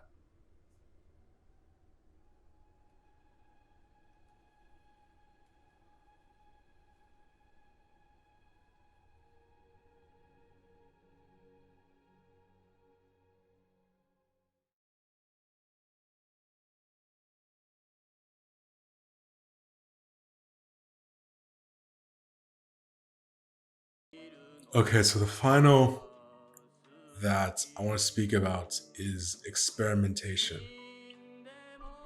So, experimentation, this is the thing where I was like thinking the hardest of like, okay, conceptually, we have ideas and this is what I was trying to see if I could segue between the two segments here of like when I was talking about Béla Tarr, of like how I mentioned it briefly about how in certain films that I've mentioned previously about how there is a sense of, there's a fine line where you're trying to be deep to then you're just making stuff just to be pretentious. And that's the main word that people like to use for people that like to watch cinema like me. It's quite annoying. It's like yeah, like I like to watch films like, Ordette, The Nun, like by Jacques Rivette. I like to watch Cries and Whispers. I like to watch Faust. I like to watch The Night of the Hunter. And what like they like everyone just goes like, what? These films look so dull. I want to watch I don't know, fucking The Smurfs, like from 2011. Like, yeah, that's the that's the shit I want to. That's true Kino right there.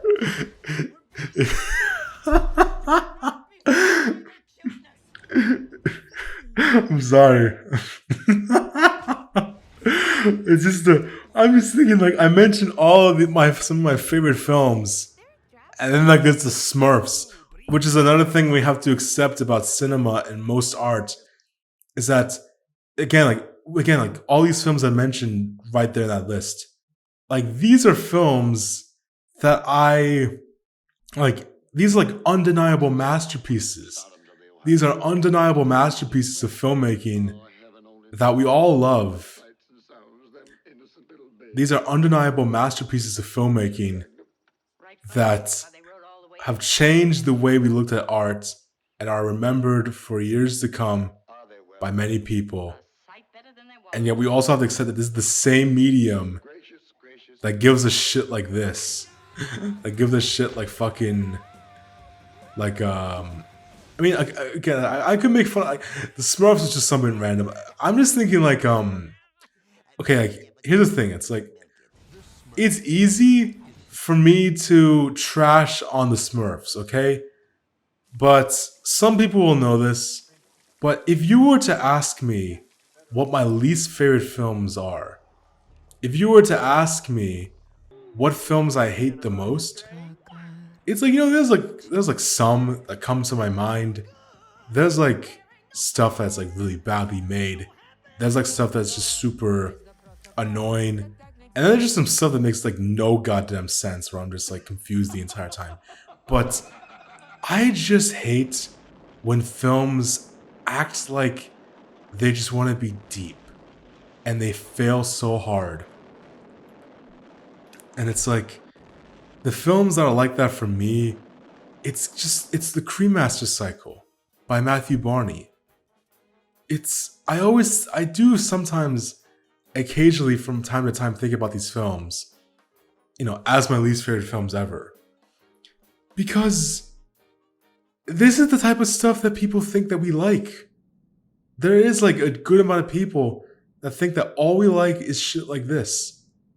That think that all we like to watch is stuff that makes no sense whatsoever, has nothing tangible with it, has half-assed ideas of sexuality and gender that honestly is like quite insulting to gender identity, and like as a whole. Fuck Matthew Barney, honest. It's like, but ultimately it's like there's nothing I get that resonates with me. It's just a bunch of noise. And it's just nonsense. I get what you're doing. It's not that I don't get it. I get what you're doing. I get what most of these like artsy films are trying to do. The problem is that it's such a shallow perspective. It's the most shallow perspective. It's like, it's so obvious. Like, you don't need a freaking Morse code to you don't need a fucking Morse code to dissect the fact that Matthew Barney basically just used this as an excuse to show off his genitalia fetish. Because that's what it is. It's an excuse for him to show off his genitalia fetish. That's all these films are, because he's a fucked up guy. This is a guy who began his life as a basketball jock who got rejected by the NBA. He had a hissy fit.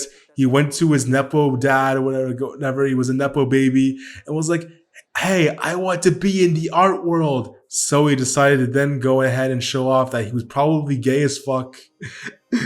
And then he married Bjork, and he got rejected by Bjork like years later, and then he got rejected by everyone, and now he's a loser, and now he's nothing. I hate people like this. I hate art like this. It's like okay, but in all seriousness though, okay, to ignore that, okay, Cremaster Cycle we can just easily ignore. But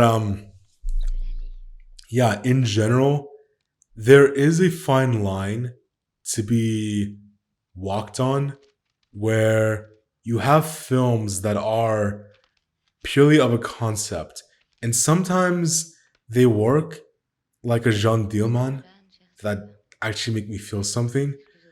But sometimes you have films that don't really have anything that really sticks with you. I can appreciate films that try and say something, but ultimately I don't really feel that much. It mainly is just an intellectual exercise when I watch them. But then again, it's like it is quite, again, annoying.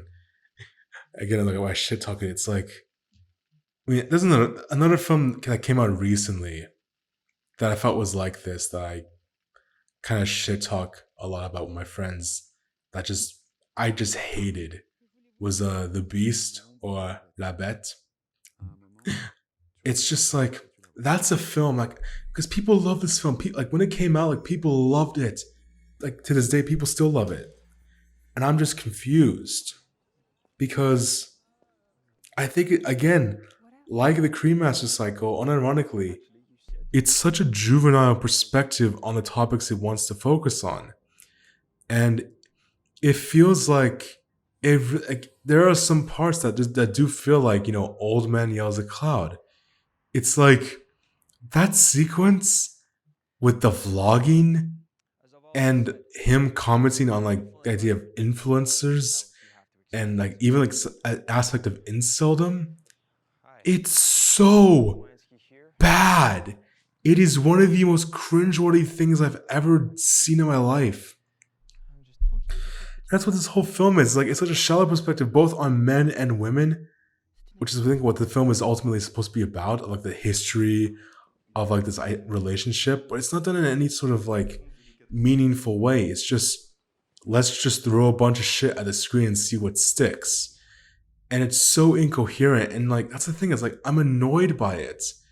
It's like, I'm annoyed watching just a guy be nonsense. And I think it also just, it annoys me also because I actually do love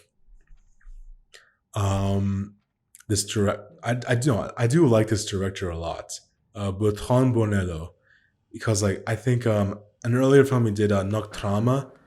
Noctrama is so good, and I think it's quite underrated. And I remember that was the first one I saw from him, and I think in general Bonello is a filmmaker that is quite conceptual. Like he likes to take ideas of genre and tries to subvert that and explore the possibilities of the medium. It's like you have Noctrama, which is supposed to be like a heist film, like a high, like kind of like a heist film. You have like House of Tolerance, which is like a subversion of a period drama where it's like based on a brothel, and even something like Zombie Child, which is dealing with the occult and the voodoo magic of things of like ancient history. So yeah, he's always dealt with aspects of genre. The thing is that with Noctrama, that film works so well. It has a concept, and it mainly is like just focusing on this idea of, okay, it's a film of two acts. The first act is like it's like a more accessible like, part of the film, where it's just a giant setup of these teenagers and kids and people like this small group of like radical rebels gathering together to blow up monuments around Paris. And it's like this razor sharp tension of them going around buildings and like setting up the bombs and like meeting with each other and planning out how they're going to do things. And eventually the bombs go off. And the second act is entirely just them in a mall. The entire second act is just them in a mall, and this is what makes the film so good for me. Is that here, Bonello, he's really purely dealing with like archetypes, not even the archetypes. They're basically just blank slates of people.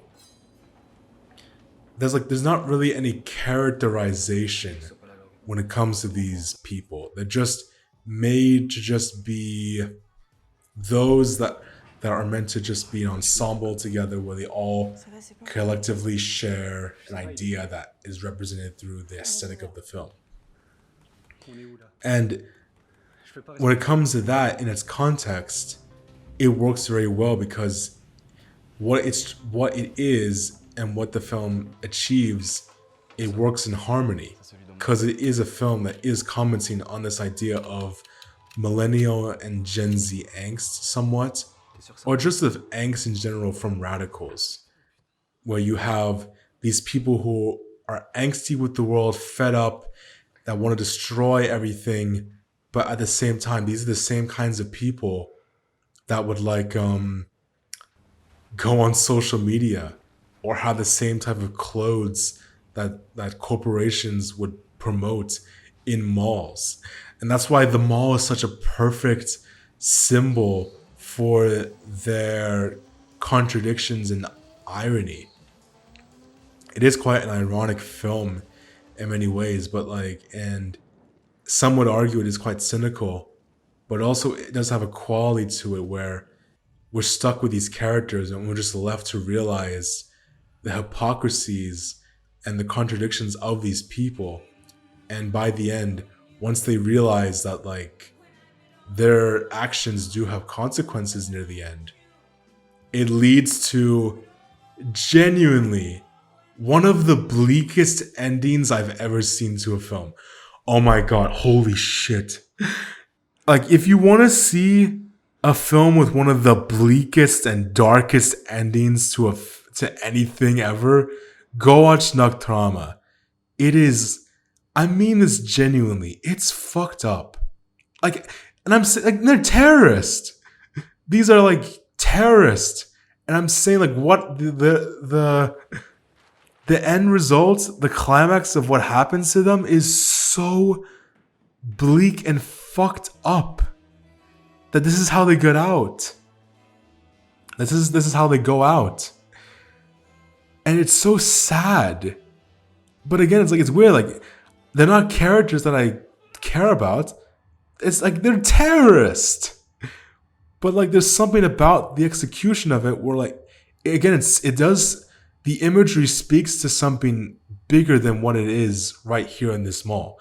It speaks to a larger worldwide issue that I ponder about, and I also think about a lot, that it is quite sad of how everything is in the world right now, especially with violence.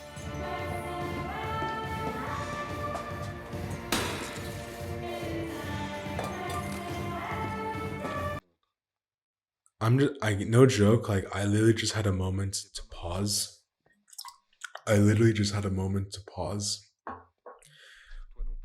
Because I feel, it's literally I was just pondering on the ending of Nocturama. Because it also reminds me of another Bresson film, The Devil Probably, which is it's probably my favorite of his work. That or Mouchette. I also love Mouchette, which I forgot to mention that. See, this is why I don't have. See, I love how I don't have things scripted because I just forget stuff that I wanted to do in the other chapter and then I have to mention them here. does it even make sense to? I mean, Bresson experiments with the form, I guess, somewhat. He's an experimental filmmaker, guys. But yeah, like the devil probably like that again. The ending as well is so bleak. Like it is like a conceptual film somewhat as well of like talking about the nature of technology with like television and of pseudo revolutionist, you know, and then there's that ending with the main character of Charles, who clearly is just so depressed and done with the world that he just like he can't accept anything else but to just end it all. I don't think that's a spoiler because like you get showed that in the beginning of the movie. But yeah, it's like there is something about like I guess when it comes to experimentation also I guess like pushing the boundaries and seeing what you can do in terms of content, which I think is like, as I said with Gaspar Noe, is quite a valid thing to do. Like, I think Anatomy of Hell by Catherine Bria is fantastic. I think it's a great film about gender dynamics and sexuality, and particularly of the female experience. Obviously as a straight male, like there's like half of that film I'll never fully understand. But Brila, as a woman, she also can feel my side, interestingly enough. So you have this film where ultimately it's about, a man and a woman, a homosexual man and a woman who decide to truly explore each other in a very deep way, in a way that I cannot show any of this on screen. like I swear to God, like there is a scene with like a detailed explanation of how a woman uses of a like it's like, yeah, it's like it's and you see the blood. It's like it's crazy. It's such a daring film, and like, but the reason why it works again is because it is a film that its form is the message. It is in the vein of Haneke, a very direct and clinical perspective when it comes to filmmaking. Like everything revolving around the nude body and of sex and of again of just a woman in their period is presented with a level of dignity that I find is quite interesting. Which is funny because like I say this, but like this is like the same film where the opening scene is of two of like a literal of a fucking of a gay of a like of just two men getting on with each other, and we're in a gay club, and like it is like it's crazy. It actually is saying that I'm talking about this right now. I'm just realizing like sometimes I just like go off the cuff. You see, I go off the cuff and I just speak about what's ever in my mind. But yeah, I've been wanting to speak about Anatomy of Hell for a while. But yeah, that's a film where it's like it is quite mature in its approach to looking at this perspective, and I find it quite interesting. And I think it is a valid perspective that I think Brillat is wise enough to know, like the sympath, like being sympathetic to both the male and the female in a very primal level. I mean, the same thing similarly actually with like Buffalo 66. I remember like the first time I watched Buffalo 66, because like I knew about Vincent Gallo as like a juvenile man. the perspective I've had a Gallo was of like a basically just a man child, like of an edgy man child. So I was quite surprised of how tender and sweet it was, and how it successfully managed to take like the beginning of the film, where like Vincent Gallo plays like this guy, and like he immediately kidnaps Christina Ricci. Like he starts off and like you automatically hate this guy, and like you think to yourself, there's no way that this guy like is gonna be redeemable in any sense of the word. But then you learn about his past, you meet his parents, you see more of his softer side, and you realize how vulnerable he is.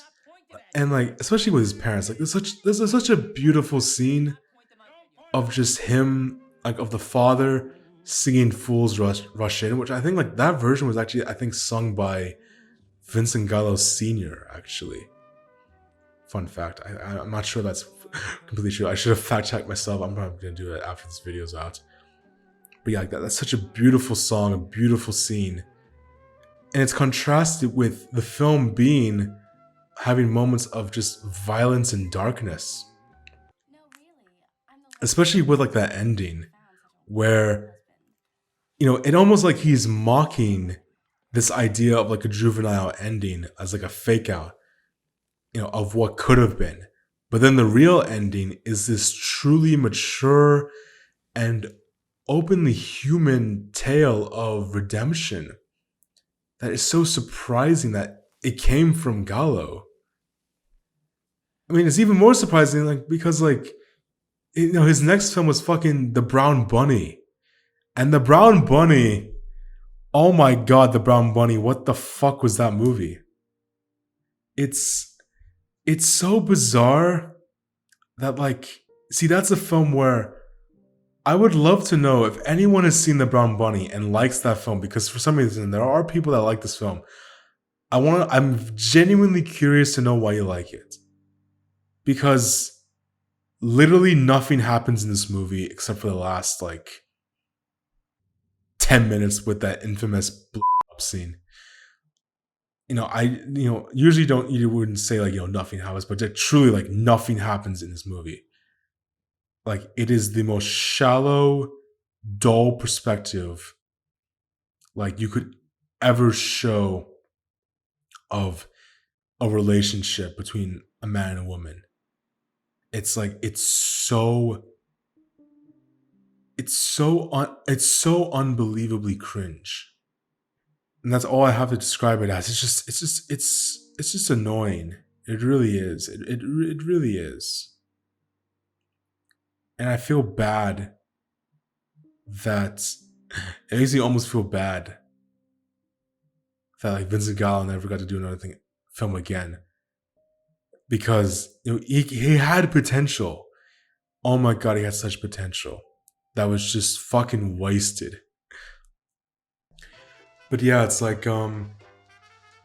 there's something about just the pure experimentation of image that I also quite enjoy on a childlike sense, which I think is like that's the main theme of this video, is going back to this idea of like of childhood and like of just purely just going for it. Like I mean, like for like just a visual example, like I remember when I first watched Fellini's Roma. I think Roma by Fellini is such an underrated film from him, and I think obviously the best and most memorable sequence is the Vatican fashion show, which is like truly like the most dreamlike sequence I think Fellini has ever done. It's such a powerful moment where I truly am like simultaneously in awe as well as being terrified, which I think that's a perfect way to describe like dreams and nightmares, at least for me. Like the way I would describe how I viewed like the Vatican sequence from Roma, as well as like a similar sequence would be like the Masked Ball from Kubrick's Eyes Wide Shut. When I looked at these like two sequences, it reminds me of like the earliest memories I had with media when I was like a toddler, was like with Baby Einstein, which I know is like a very bizarre comparison, because Baby Einstein, when it wasn't focused, like when it was just about the puppets and of just like seeing close-ups of these toys and these weird characters, there was an uncanny tone. Even if it wasn't intentional, it was something that was apparent. And the obvious example for that for me was like that giant close-up in one episode of the Chinese dragon, where like starts out, you have like the dragon has his mouth open, and you have these exaggerated sounds of the mouth closing, and the dragon just stares at you. And it's in this like this dark, pitch black room, and it's like feels like inescapable. It is surreal to watch. It feels like something that is just so unnatural that I can't describe it. But yeah, it also it fascinates me, and like that's the only way I can describe the same way I feel about Roma and Eyes Wide Shut. Like these two films, I'm in awe of just their imagination, but they're so scary because of what they imply, and again, that imagery is quite haunting. I guess also, yeah, because like I guess a personal thing for me here, I guess I've always been fascinated by Mask, by the idea of these very weird, like artistic, contorted, like Baroque classical masks, like these face masks that cover up, like, they showcase like, an expression in the mask that couldn't be different to what's beneath it. Like one thing that always terrified me when I first learned about it was like the mask that doctors would wear. This is another comparison. The mask that doctors would wear during the bubonic plague. It's like when I look up like old text and old like drawings and images, and when I learn about this stuff, like online, like in history books, like these masks that look like these like these like twisted evil ravens, like I can't, like, if I was alive during the bubonic plague and like the doctors came in and they showed themselves wearing these masks, I would have walked out of the room. I would have just ran. I would have ran out of the room and never wanted to see another one of those masks ever again. It would have scared the shit out of me, for real. But yeah, it's like there's stuff like that, and there's also like stuff like Lucifer Rising. Lucifer Rising by Kenneth Anger. I think that's such a great example of simply just taking the experimental form of just pure visual imagery, of just all these colors and low budget mise en scène and these costumes, and putting it all together to create just a unique visual experience that, again, it reminds me of like that childhood experience of, you don't really need to have this like any sense of plot. You don't really need any sort of logic. Like the story is just the image. It's just a collection of scenes that intrigues me. I can just watch like stock footage of a cornfield or stuff like that when I was a kid, and I would get my own interpretation from there. Or like, let's say like a Stan Brakhage would be also another one like that. Also, like something in vain would be like even just like surrealist stuff like Un Chien Andalou, or like Meshes of the Afternoon. Like these are some of my favorite films, and at this point, like that's what I wanted to showcase with this arc, is that we're now at a point now where I'm referencing films like Un Chien Andalou and Meshes of the Afternoon that are like completely different from like fucking Singing in the Rain and Ratatouille, wherever the hell. but they all give me a sense of imagination. And that alone is like, it gives me joy, it makes me think, it makes me like, it gets me inspired. Like it gives me like a lot of these same type of feelings. And that's ultimately what I always try more and more to do here. That I think it is quite valid. And I hope that that's what, that's what ultimately I hope brings people more to cinema. It's just let go of your assumptions and just go for the ride. Because that can be something that truly is magical. And I think can lead to a better landscape for art. Is not worrying about trying too hard. Just go with your gut instinct and go for the ride. Sometimes we need to remind ourselves of that. And I hope that I think that we can end it here somewhat. This has been going on a bit longer than I thought it would.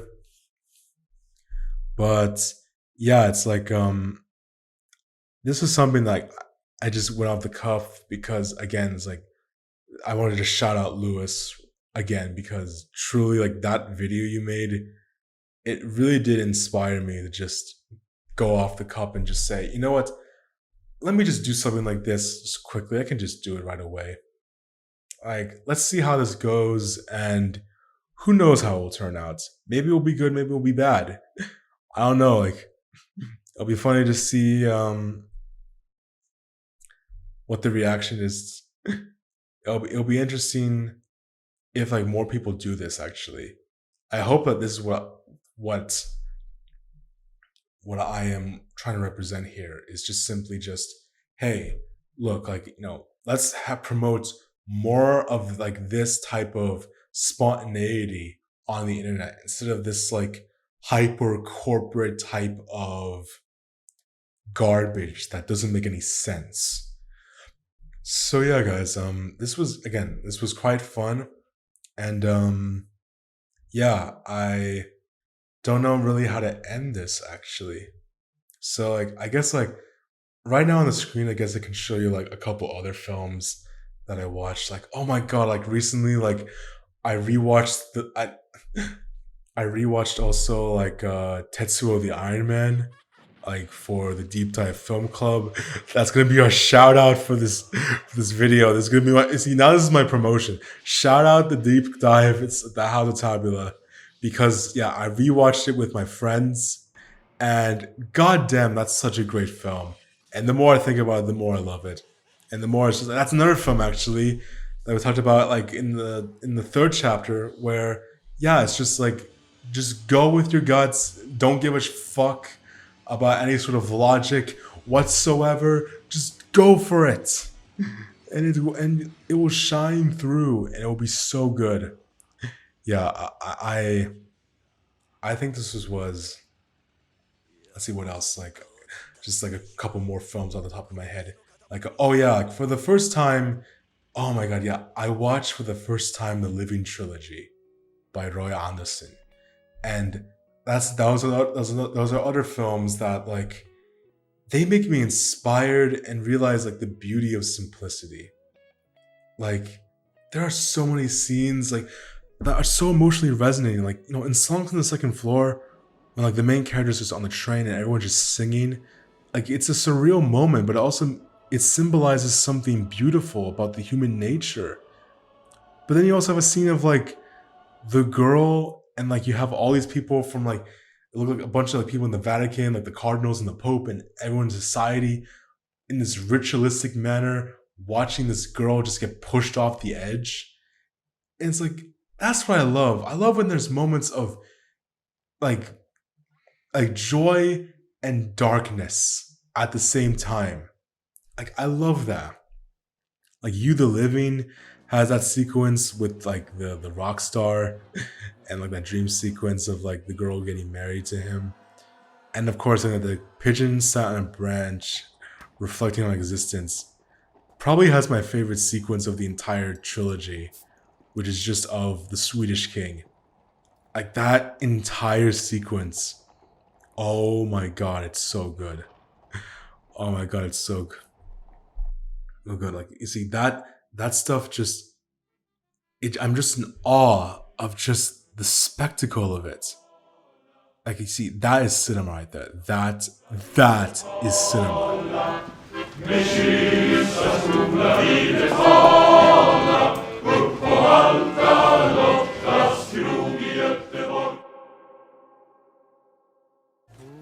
So yeah, guys. Okay, I think that's all I have to say for now. I think that's about all I have to say for now. I just want to say, yeah. So thank you everybody for watching this. Again, if you guys want, if you guys actually want like a part 2 or something, like that would be great if you guys would let me know. Again, like thank you guys so much for liking and subscribing and commenting. You guys are the best, and I'll see you all in the next video.